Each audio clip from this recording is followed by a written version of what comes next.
Ginawa ko nga palang tanghulo mga kakulit ang orange at ubas. Gamit lamang ang yelo, tubig at stainless na planggana. Sapagkat meron nga akong mga kakulit na papanood sa TikTok na sobrang mga nagte-trending ngayon. Na yung mga prutas ay ginagawa nilang tanghulo gamit lamang ang tubig at yelo. At grabe mga kakulit, nang mapanood ko nga ito ay mukhang napakasarap niya.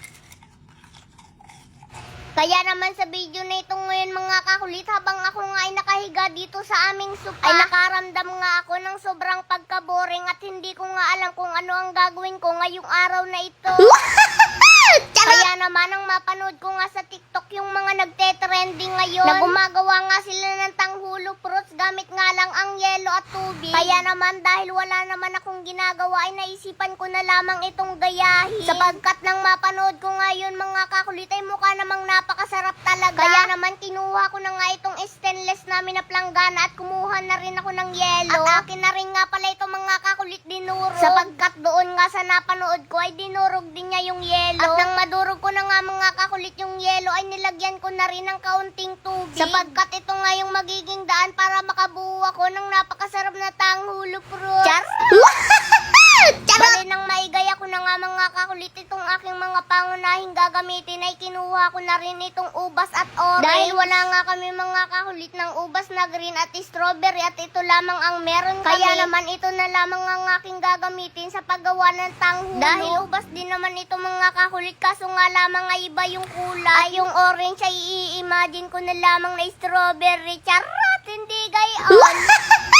Ayan mga kakulit at sinubukan ko nga ulit na gumawa ng tanghulo gamit lang itong yelo, tubig at stainless na planggana. Dahil meron nga ako mga kakulit mga napapanood sa TikTok na mga sobrang nagtitrending ngayon na ginagawa nilang tanghulo ang prutas gamit lamang ang yelo, tubig at stainless na planggana. Akala ko nga mga kakulit makakagawa ka lamang ng tanghulo gamit lamang ang tinunaw na asukal at saka ang prutas. Pero doon nga mga kakulit sa napanood ko ay gumamit lamang siya ng yelo, tubig at saka stainless na planggana ay nakagawa siya ng prutas na tanghulo. Kaya naman ngayon ay ito na nga at sinubukan ko na mga kakulit. At ngayon malalaman ko kung legit nga ba talaga yung napanood ko na yun. Ayun mga kakulit at finally hahaluin ko muna siya para maging tanghulo. Kasi ganun yung mga napapanood ko eh. Yan. Bali dalawang klase ng prutas nga lang pala mga kakulit yung aking ginamit dito kasi ito lang yung nandun sa ref namin. Itong ubas at saka orange. Yun o. At kung mapapansin nyo mga kakulit kanina, wala nang balat yung orange nung tinanggal ko siya sa ref. Kasi ang gusto ko mga kakulit kapag kinuha ko yung orange dun sa ref namin ay wala na siyang balat.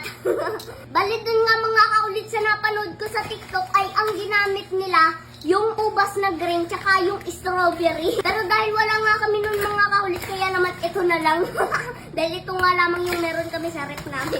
Tsaka dun mga kakulit sa napanood ko, nabalutan siya ng malipis na yelo. Para siyang naging tanghulo talaga, ayan. So ayan mga kakulit, susubukan kong kumuha ng isa kung naging tanghulo nga ba siya. Ito. Hello?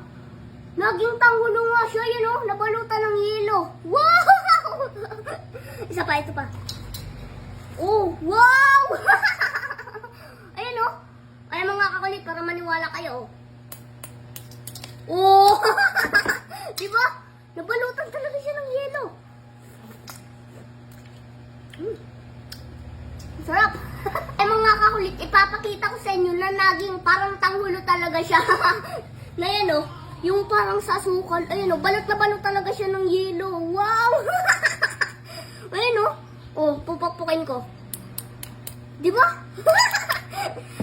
Ayun o, parang talaga siyang tanghulo. Kaso, yelo yung bumabalot sa kanya. Hindi asukal, ayun o. Wow, ang crunchy niya mga kakulit. Ang kakangilo.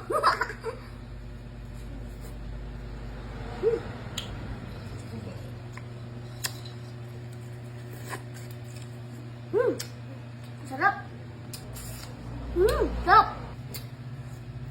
Ang nangyari sa kanya mga kakulit, parang naging ice cream siya. Pero ito mga kakulit, talagang masarap to kasi paborito ko ang prutas eh. Ayun o, nabalutan talaga siya ng yelo oh.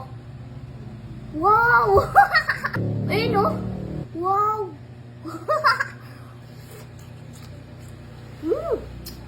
Sarap.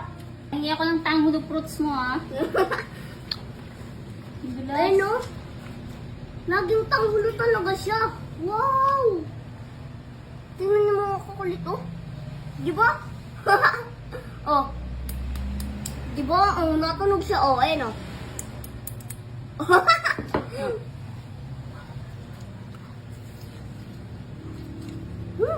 Sarap!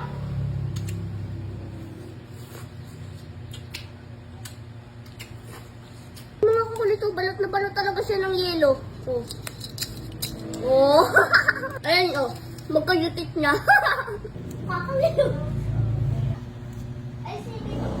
Gusto mo bang maglaro at kumita ng totoong pera? Dito ka na sa 1xBet. Paano nga ba maglaro dito? Simple lang. I-click mo lang yung link na nasa comment section. Pagkatapos ay mag-download at mag-register. At sa pag-register naman, pilapan mo lang ang lahat ng ito. At huwag mong kakalimutan na ilagay ang promo code na KensoVlog. Pagka-register mo at ginamit mo ang promo code na KensoVlog, ay chance ka na manalo ng up to 12,000 pesos. Hindi lang yon, mamimigay pa ako ng 100 to 500 Gcash sa unang 10 tao na magre-register at magdi-deposit. Paano nga ba mag-deposit? Simple lang. I-click mo lang ang deposit button gamit ang Gcash mo or any bank. Paano nga ba mag-withdraw? Simple lang.